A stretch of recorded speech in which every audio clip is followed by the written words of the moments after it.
श्री स्वामी समर्थ. अधिक महिना हा सोमवारी संपणार आहे. या दिवशी अमावस्या असणार आहे. ही अमावस्या सोमवारी आलेली आहे, त्यामुळे ही सोमवती अमावस्या असणार आहे. अमावस्या तिथी ही प्रत्येक महिन्यामध्ये येत असते आणि प्रत्येक अमावस्येला विशेष असे महत्त्व असते. परंतु जेव्हा अमावस्या ही सोमवार येते त्यावेळेला ही सोमवती अमावस्या अत्यंत खास मानली जाते.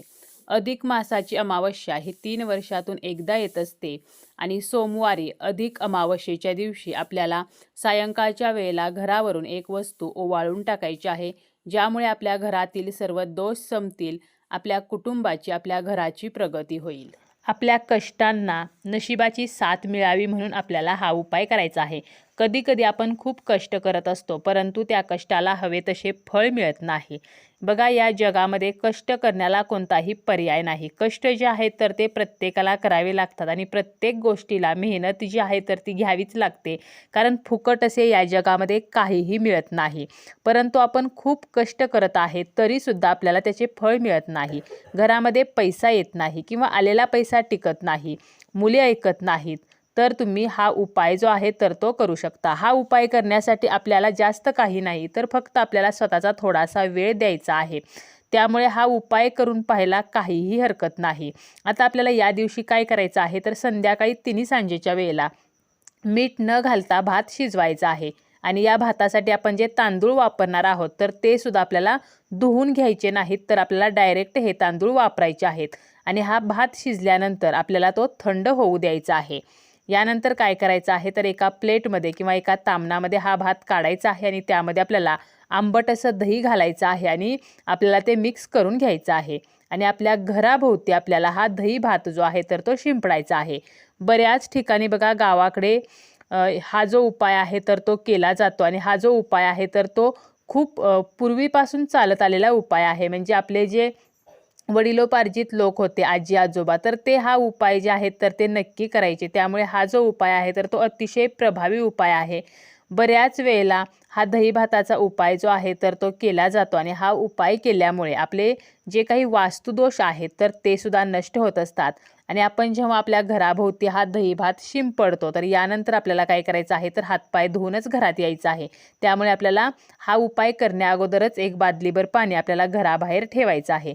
आता जे शहरामध्ये राहतात, जे फ्लॅट सिस्टीममध्ये राहतात, तर त्यांना दही भात हा घराभोवती शिंपडणे शक्य नाही. मग त्यांनी काय करायचं आहे, तर दही भात जो आहे तर तो आपल्या ओंजळीमध्ये घ्यायचा आहे किंवा एका प्लेटमध्ये घ्यायचा. ती प्लेट ओंजळीमध्ये घ्यायची आणि सर्व भिंतींना आणि आपल्या घराचे जे कोपरे आहेत तर त्या ठिकाणी आपल्याला या भाताचा स्पर्श करायचा आहे. अगदी तुम्ही मुठीमध्ये जरी हा दही भात घेतलात तरीसुद्धा चालेल. आणि यानंतर काय करायचं आहे, सर्व कोपऱ्यांचा, सर्व भिंतींचा स्पर्श केल्यानंतर आपला जो मुख्य दरवाजा आहे तर त्याच्या बाहेर जायचं आहे तुम्हाला आणि आतील बाजूला तोंड करून उभं राहायचं आहे. आणि 7 वेळेला आपल्याला हा दही भात ओवाळून घ्यायचा आहे आणि बाहेर जाऊन कोणीही ओलांडणार नाही, तर अशा जागेवरती आपल्याला हा टाकायचा आहे. एखाद्या झाडाखाली जरी तुम्ही टाकला तरीसुद्धा चालेल. यामुळे जे काही नजरदोष आहेत, नजरबाधा आहे तर ती नष्ट होते आणि जी काही नकारात्मकता आहे तर ती सुद्धा राहत नाही. यानंतर आपल्याला काय करायचं आहे, तर बघा, दुसरा उपाय, एक नारळ घ्यायचा आणि तो नारळ मुख्य दरवाजावरून 7 वेळेला ओवाळून घ्यायचा आणि तो आपल्याला फोडायचा आहे आणि दूर नेऊन टाकायचा आहे. अतिशय साधा सोपा हा उपाय आहे, तो तुम्ही करू शकता. यानंतर तुम्हाला काय करायचं आहे, तर लाल वाळलेल्या ज्या मिरच्या आहेत तर त्या घ्यायच्या आहेत. देठासह या मिरच्या घ्यायच्या आहेत. यानंतर थोडेसे मोहरीचे दाणे, 5 ते 7 मोहरीचे दाणे, 3 खडे मिठाचे खडे घ्यायचे आहेत. आणि हे सर्व साहित्य तुम्हाला तुमच्या ओंजळीमध्ये घ्यायचं आहे आणि आपल्याला आपल्या घराची नजर काढायची आहे. यापूर्वी आपल्याला अग्नी जो आहे तर तो प्रज्वलित करायचा आहे. एखाद्या भांड्यामध्ये तुम्ही अगदी कागद पेटवले तरी चालतील किंवा तुमच्याकडे चूल असेल तर चुलीमध्ये आपल्याला अग्नी प्रज्वलित करायचा आहे. आणि हे सर्व साहित्य ओंजळीमध्ये घेऊन आपल्याला आपल्या मुख्य दरवाजावरून 3 वेळेला किंवा 5 वेळेला किंवा 7 वेळेला ओवाळायचं आहे, म्हणजे घराची नजर काढायची आहे. आणि यानंतर हे सर्व साहित्य आपल्याला पेटत्या अग्नीमध्ये नेऊन टाकायचं आहे. हे सर्व करताना आपल्याला अजिबात बोलायचं नाही, कोणाशीही बोलायचं नाही, ही एक गोष्ट आपल्याला लक्षात ठेवायची आहे. आता जर तुम्हाला अग्नी पेटवणं शक्य नसेल तर मग काय करायचं आहे, तर तुम्हाला फक्त मीठ आणि मोहरी घ्यायचं आहे. अशाच प्रकारे आपल्या घराची नजर काढायची आहे आणि आपल्याला खरकट्या पाण्यामध्ये किंवा तुम्ही टॉयलेटमध्ये सुद्धा हे फ्लश करू शकता.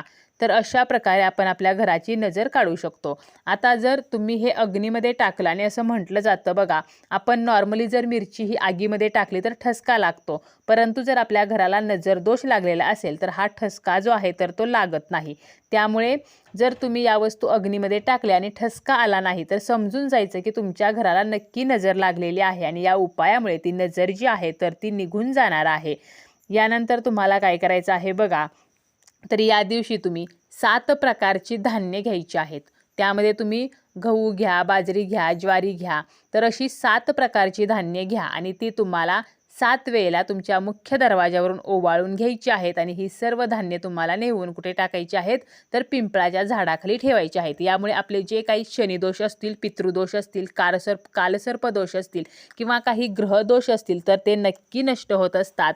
आणि या दिवशी आपण हे पिंपळाच्या झाडाखाली ठेवल्यामुळे आपल्याला माता लक्ष्मीची सुद्धा कृपा प्राप्त होते आणि श्रीहरी विष्णूंचे सुद्धा आशीर्वाद प्राप्त होत असतात.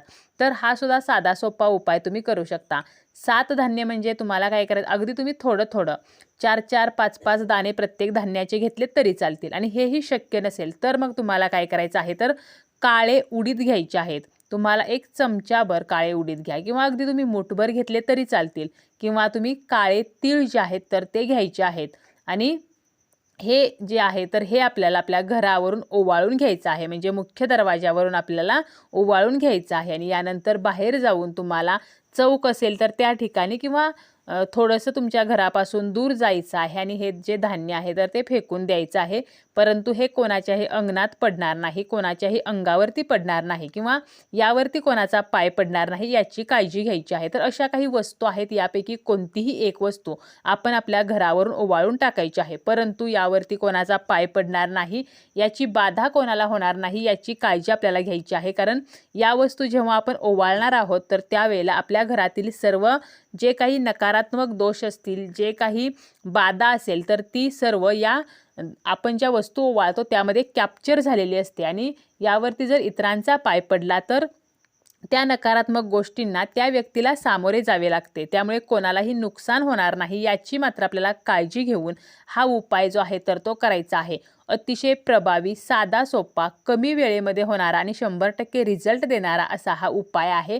तर यापैकी नक्की एक वस्तू घरावरून ओवाळून टाकायची आहे.